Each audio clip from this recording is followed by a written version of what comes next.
لاسونه دې په خاورو کې ککړ شوی د امت خلکو که تاسو د یو جنانه سره نکاح کوئ او هغه غوره کوئ نو فاظفر بذات الدین د دین د وجې نه یې غوره کوئ د دین په وجه نکاح وکئ فایده به یې صحیح د دین په وجه به دغه زنانه ستا حق ادا کړي زنانه سره نکاح د څلورو شیزونو د وجې نه کېږي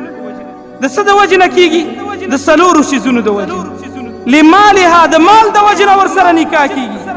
ولحسبها او د حسب او نسب او د قوم او قبیلې د وجې نکاح کېږي ولجمالها او د حسن د وجې نه کېږي ولدینها او د دین د وجې نه کېږي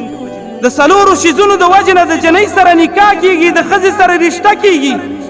خو د ټولو نه غوره څیز هغه دین دی فاظفر بذات الدین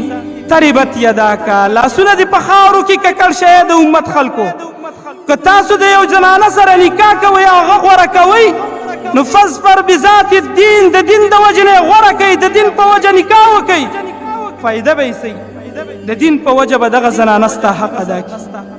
د دین د وجې نه چې په زنانه کې دیني ستا حق به وپېژني ستا د مور او پلار حق به پېژني د الله حق به پېژني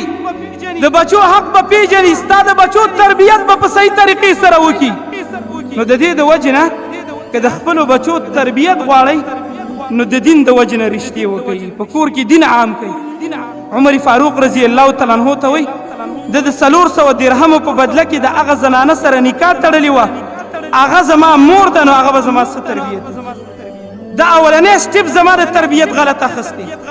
د په اوله کې غلطي کړې ده ښایست یې کتلی دي پیسو ته یې کتلی دي لالچ پکې و خو که بیا ورته الله اولاد ورکه نو نه د خپله زما په تربیت پوهېږي او نه زما مور زما په تربیت باندې پوهېږي ځکه دا خو دینداره نه وه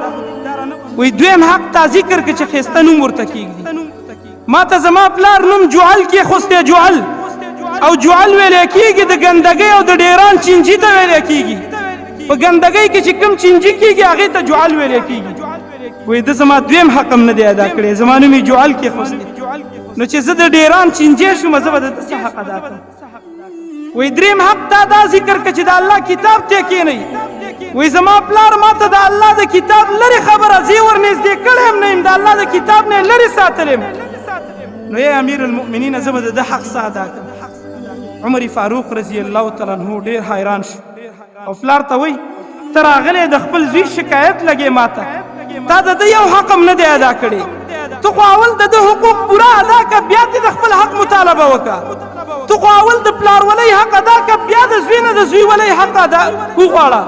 تا خو اول ټیم کې په اول سر کې دا غلطي کړې ده چې د ده حق دې نه دی ورکړی نو ځکه ستا زوی ستا نافرمانه دی ستا بېعزتي کوي ستا حق نه پېژني هر کله چې تا د ده حق تلفي کړې ده نو دا ستا سزا ده چې ته د زوی د لاسه په دنیا کې بېعزته ښئ ځه لاړ شه دا سزا ته څکه